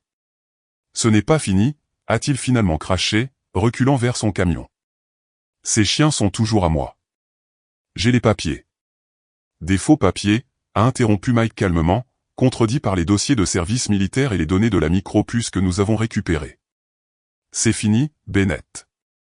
La seule question est de savoir combien de charges vous devrez faire face quand nous aurons terminé. Alors que les voitures de patrouille du shérif franchissaient la colline, Bennett s'est jeté désespérément vers son camion. Il a réussi à ouvrir la portière avant que les premiers adjoints n'arrivent, les armes dégainées lui ordonnant de se figer. Ce qui a suivi était un chaos maîtrisé, Bennett arrêté, ses associés détenus pour interrogatoire, des déclarations données, des preuves sécurisées. Tout au long de tout cela, les pensées de David sont restées fixées sur Emma et les chiens cachés quelque part dans les bois denses derrière la cabane. Il a fallu près d'une heure avant qu'il ne puisse enfin se séparer des enquêteurs, Mike l'accompagnant alors qu'il se dirigeait vers la forêt en direction de la vieille cache de chasse. La petite structure en bois avait été construite par le père de David des décennies plus tôt, positionnée sur une légère élévation surplombant une clairière naturelle où les cerfs broutaient souvent au crépuscule. Emma, a appelé David alors qu'ils approchaient, ne voulant pas les surprendre. C'est papa et Mike. C'est sur maintenant. La porte de la cache s'est ouverte en grinçant et le visage de Sarah est apparu, serré d'inquiétude, mais indemne. Nous sommes là, a-t-elle répondu. Mais vous devez vous dépêcher. L'urgence dans sa voix poussa David à courir le reste de la distance. À l'intérieur du petit abri, il trouva Emma agenouillée près de Sergent, qui était allongé sur le côté, respirant superficiellement. H était collé contre elle, gémissant doucement, son museau reposant sur le cou de sa mère. Elle nous a amenés ici, expliqua Sarah calmement, puis s'effondra. J'ai fait ce que j'ai pu avec les provisions que nous avions, mais elle s'éteint, David. Elle a utilisé le reste de ses forces pour mettre Emma en sécurité. David s'agenouilla près de sa fille, qui le regarda avec des larmes coulant sur son visage. Tu avais promis qu'elle irait bien, murmura Emma, l'accusation et la supplication se mélangeant dans sa voix. Je sais, ma chérie, répondit David, la gorge serrée par l'émotion. Et nous allons tout faire pour l'aider. Ensemble, ils fabriquèrent une civière avec la veste de Mike et des branches coupées sur de jeunes arbres à proximité. Avec une infinie précaution, ils soulevèrent sergent sur la civière de fortune, Emma marchant à ses côtés pendant tout le trajet de retour à la cabane, une main ne quittant jamais la fourrure du chien. Ash suivait solennellement, inhabituellement calme, comme s'il comprenait la gravité de la situation. De retour à la cabane, maintenant animé par les forces de l'ordre, le docteur Brennan était arrivé de Bristol, alerté par l'appel d'urgence de Sarah. Son examen de sergent fut rapide mais approfondi, son expression sombre, alors qu'elle administrait des médicaments et installait une perfusion intraveineuse. L'effort était trop important, dit-elle à David en privé, tandis qu'Emma était assise avec sergent dans le vestibule. Son système était déjà compromis. Je suis désolé, mais je ne pense pas qu'elle se remettra de ce revers. David sentit le poids de ces mots comme un coup physique. Elle a sauvé la vie de ma fille aujourd'hui, dit-il, la voix rauque. D'une manière ou d'une autre, elle savait que le danger approchait. Elle les a conduites en sécurité alors qu'elles pouvaient à peine marcher. Le détachement professionnel du docteur Brennan s'adoucit. Ce genre de loyauté est extraordinaire, mais cela ne change rien à son état physique. La chose la plus gentille à faire maintenant serait de la laisser partir paisiblement, sans plus de souffrance. David acquiesça, la décision inévitable pesant lourdement sur lui. « Laisse-moi d'abord parler à Emma. » Il trouva sa fille exactement comme il l'avait laissée, assise en tailleur près du lit de sergent, Ash blotti sur ses genoux. La respiration du berger allemand était devenue plus laborieuse, ses yeux autrefois brillants volaient de douleur, malgré les médicaments. David commença doucement en s'accroupissant près d'elle. Le docteur Brennan pense que sergent souffre. Elle pense qu'il est peut-être temps de lui dire au revoir. Emma ne leva pas les yeux, ses doigts continuant à caresser doucement la fourrure de sergent. Elle n'est pas encore prête, dit-elle avec une certitude tranquille. Elle attend. Elle attend quoi, ma chérie? Que nous voyons, le dernier message de maman, celui que seul sergent connaît. David sentit une nouvelle vague de chagrin face au déni déterminé de sa fille. Emma, parfois, quand on aime quelqu'un, la chose la plus courageuse que l'on puisse faire est de le laisser partir quand il souffre. Ce n'est pas ce que maman a dit, rétorqua Emma, sa voix étonnamment ferme. Sa lettre disait, quand les 3 pièces seront réunies, la vérité sera claire. Nous avons trouvé la clé USB et la puce dans le collier de maman, mais nous n'avons pas vraiment regardé ce qu'il y avait dans le traceur de sergent. La conviction dans la voix de sa fille fit hésiter David. Mike a les données du traceur. Il les examine maintenant avec les enquêteurs. Pas tout, insista Emma. Sergent sait où chercher. Elle déplaça doucement Ash de ses genoux et prit le visage du chiot dans ses mains, le regardant droit dans les yeux comme si elle communiquait silencieusement. Après un moment, Ash jappa une fois et se dirigea résolument vers le salon où Mike et son équipe avaient installé leur équipement. David suivit, perplexe, regardant Ash aller directement à l'ordinateur portable de Mike, plaçant sa patte délibérément sur le clavier. « Qu'est-ce qu'il fait » demanda l'un des enquêteurs, tendant la main pour éloigner le chiot de l'équipement sensible. « Attendez » dit Mike, étudiant l'écran où la patte d'Ash avait accidentellement ouvert un nouveau fichier, un qu'il n'avait pas remarqué auparavant. « Il y a quelque chose ici. » Le fichier contenait une vidéo datée d'il y a 3 ans. Mike cliqua sur lecture et le visage de Mary Wilson remplit l'écran. David sentit le monde s'arrêter autour de lui. Sa femme, vivante, vibrante, déterminée, regardait l'écran, ses traits familiers lui envoyant un choc de reconnaissance. « Si vous regardez ceci, » disait la voix enregistrée de Mary, « alors sergent a terminé sa mission et a trouvé ma famille, David, Emma. Je suis tellement désolé pour le secret. Ce qui a commencé comme une enquête de routine sur des chiens militaires disparus m'a amené à découvrir quelque chose de beaucoup plus grand. » Elle expliqua comment elle avait découvert l'opération de Bennett, comment elle avait recueilli des preuves pendant des mois en travaillant avec le renseignement militaire, comment elle avait commencé à entraîner sergent spécifiquement pour Emma, sachant que le lien spécial de sa fille avec les animaux serait un jour sa plus grande force. « Si quelque chose m'arrive, » continua Mary, sa voix stable, malgré la reconnaissance implicite du danger, sergent a été entraîné pour protéger les preuves et vous trouver. Faites-lui confiance, elle sait des choses que nous ignorons. La vidéo se termina avec Mary regardant directement la caméra, son expression s'adoucissant. « Emma, ma fille courageuse, sergent sera le gardien que je ne peux pas être. Elle te comprendra d'une manière que les autres ne peuvent pas. David, fais confiance aux instincts de notre fille. Ils sont plus forts que tu ne le penses. » Dans le silence qui suivit, David prit conscience d'un mouvement derrière lui. Emma se tenait dans l'embrasure de la porte, sergent s'appuyant lourdement contre son petit corps, d'une manière ou d'une autre sur ses pieds, malgré sa faiblesse. Les yeux du berger allemand étaient fixés sur l'écran maintenant noir où le visage de Marie était apparu quelques instants auparavant, un gémissement bas s'échappant de sa gorge. Elle avait besoin que nous sachions, dit simplement Emma. Elle avait besoin de terminer sa mission. Mike s'éclaircit la gorge, l'émotion évidente malgré son attitude professionnelle. Elle l'a fait. Cette vidéo confirme tout, établit la chaîne de preuves, prouve que Marie travaillait officiellement. Bennett et tout son réseau sont finis. David s'agenouilla devant Sergent, prenant doucement son museau grisonnant dans ses mains. « Tu l'as fait » murmura-t-il, les larmes coulant librement. « Tu as rapporté son message à la maison. Tu as trouvé Emma, comme Marie t'avait entraîné à le faire. » Quelque chose changea alors dans les yeux de Sergent, un soulagement, un accomplissement. Elle tourna son regard vers Emma, pressant sa tête contre la poitrine de l'enfant une dernière fois avant que ses jambes ne cèdent. David la rattrapa alors qu'elle tombait, soutenant son poids alors que lui et Emma la guidaient vers son lit, suivi, inhabituellement solennel, comme s'ils comprenaient ce qui se passait. Ensemble, tous les trois entourèrent Sergent alors que sa respiration devenait plus laborieuse. « C'est bon maintenant » murmura Emma, caressant la tête du chien. « Tu peux te reposer. Nous nous occuperons d'Ash, je te le promets. » Avec un dernier souffle tremblant, les yeux de Sergent se fermèrent, sa mission accomplie. Le dernier gardien de Marie avait enfin trouvé la paix. 5 ans plus tard, le panneau à l'entrée indiquait « Centre de formation canine Mémorial Mary Wilson », fraîchement peint pour la cérémonie d'inauguration. Derrière, s'étendait la grange rénovée et les terrains d'entraînement où Roy Bennett avait autrefois mené ses opérations illégales, maintenant transformés en un établissement dédié à la formation de chiens d'assistance pour les enfants atteints d'autisme et d'autres besoins spéciaux. Emma Wilson, âgée de 13 ans, se tenait au pupitre, plus confiante maintenant, mais toujours avec la même intensité tranquille qu'il avait toujours définie.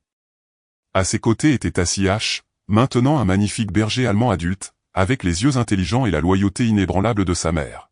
« Ma mère croyait que parfois les meilleurs gardiens viennent avec 4 pattes », commença Emma, sa voix claire, malgré la foule de membres de la communauté, de journalistes et de représentants réunis pour l'occasion. Elle croyait que les animaux peuvent nous atteindre d'une manière que les humains ne peuvent parfois pas. Sergent lui a donné raison. Au premier rang, David regardait sa fille avec fierté, mêlée à un souvenir doux amer.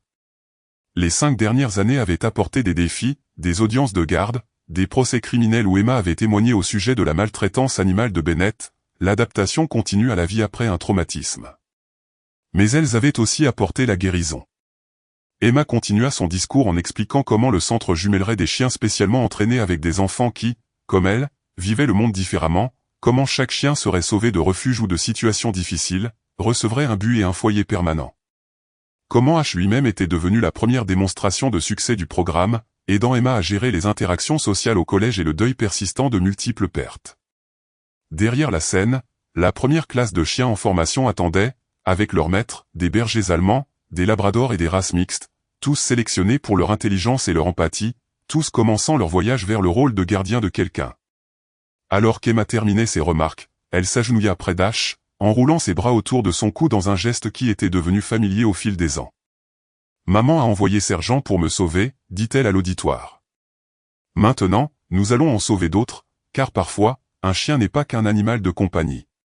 Parfois, ils sont le pont dont nous avons besoin pour retrouver notre chemin vers la maison. » Après la cérémonie, alors que la foule se dispersait vers la zone de réception, David trouva Emma assise tranquillement sur le porche de ce qui avait été le bureau de Bennett, maintenant converti en bâtiment administratif du centre. Ash était couché à ses pieds, alerte comme toujours, sa tête se levant alors que David s'approchait. « Tu as été magnifique », lui dit David en s'asseyant sur la marche à côté de sa fille. « Ta mère serait si fière. » Emma acquiesça, son regard fixé sur les montagnes lointaines. « Il me manque toujours, maman, sergent. »« Je sais, » dit David doucement. « Moi aussi. Mais ils sont toujours avec nous. » Emma continua, sa main reposant sur la tête d'Ash. « Chaque fois qu'il comprend quelque chose que je ne peux pas dire à voix haute. Chaque fois qu'il aide l'un des autres enfants à trouver sa voie. » David passa son bras autour des épaules de sa fille, sentant la force qui avait grandi en elle au fil des ans, une résilience née de la perte mais tempérée par l'amour. « La première classe de formation commence la semaine prochaine, » dit Emma après un moment, l'excitation se glissant dans sa voix. 5 enfants, 5 chiens, je vais aider à la formation. Il ne pourrait pas avoir un meilleur professeur, lui assura David, alors qu'ils étaient assis ensemble dans un silence confortable. Ash leva soudain la tête, les oreilles dressées vers les terrains d'entraînement. Sans un mot, il se leva et trotta de quelques pas dans cette direction, puis regarda Emma avec impatience. Emma sourit, une expression pleine et rare qui transforma son visage sérieux. « Il veut me montrer quelque chose », expliqua-t-elle, se levant déjà pour le suivre. « C'est le signal que maman a enseigné à Sergent, celui qui signifie que c'est important. » David regarda sa fille et son gardien se déplacer ensemble à travers les champs, leurs silhouettes se détachant sur le soleil couchant, des êtres distincts se déplaçant comme un seul, un partenariat forgé dans le deuil mais soutenu par quelque chose de plus profond. En eux, ils voyaient des échos de tout ce qu'ils avaient perdu, mais aussi la promesse de tout ce qui pouvait encore être trouvé, une connexion à la fois. La vie ne serait jamais ce qu'il avait prévu, ce que lui et Marie avaient rêvé ensemble, mais en regardant Emma et Ash, David ressentit quelque chose qu'il avait autrefois cru perdu à jamais, la paix. Le cadeau du berger n'avait pas seulement été la preuve qui avait apporté la justice, ni même la protection de sa fille. Le vrai cadeau avait été de leur montrer à tous comment construire quelque chose de nouveau à partir des fragments de ce qui était brisé. Une famille redéfinie, un but renaissant. Ensemble, ils porteraient l'héritage de Marie. Un enfant, un chien, un pont à la fois. Dans nos années de crépuscule, nous réfléchissons souvent aux vérités les plus profondes de la vie, que la perte et l'amour sont les deux faces d'une même précieuse pièce de monnaie. L'histoire d'Emma et de Sergent nous rappelle que parfois la guérison prend des formes inattendues, à travers les yeux loyaux d'un berger allemand qui a porté le dernier message d'une mère sur des distances impossibles. Pour ceux d'entre nous qui avons traversé nos propres tempêtes de deuil, qui nous sommes tenus à des carrefours, nous demandant comment reconstruire après une perte inimaginable, cette histoire murmure l'espoir. Rappelez-vous comment l'autisme d'Emma n'était pas une limitation mais un don qui lui a permis de comprendre ce que les autres ne pouvaient pas entendre. Comment David a appris à faire confiance au cœur de sa fille quand la logique a échoué. Comme beaucoup d'entre vous qui ont élevé des enfants à travers la difficulté, sacrifié des rêves pour la famille ou vous êtes réinventé après une tragédie, les Wilson ont découvert que les chemins brisés mènent parfois à de belles destinations. Le centre qu'ils ont construit honore non seulement la mémoire de Marie, mais aussi la résilience que nous portons tous en nous, la capacité de transformer la douleur en un but. Alors que vous considérez votre propre héritage, rappelez-vous que nos plus grands dons émergent souvent de nos blessures les plus profondes. Quel berger vous a guidé vers la maison? Quel message d'amour résonne encore longtemps après le départ? Parfois, la chose la plus courageuse que nous puissions faire est simplement de suivre, en faisant confiance à l'amour pour connaître le chemin. J'espère que vous avez apprécié l'histoire d'aujourd'hui. Abonnez-vous à la chaîne pour ne pas manquer d'autres histoires comme celle-ci. Laissez un j'aime et commentez ci-dessous ce que vous avez pensé de l'histoire.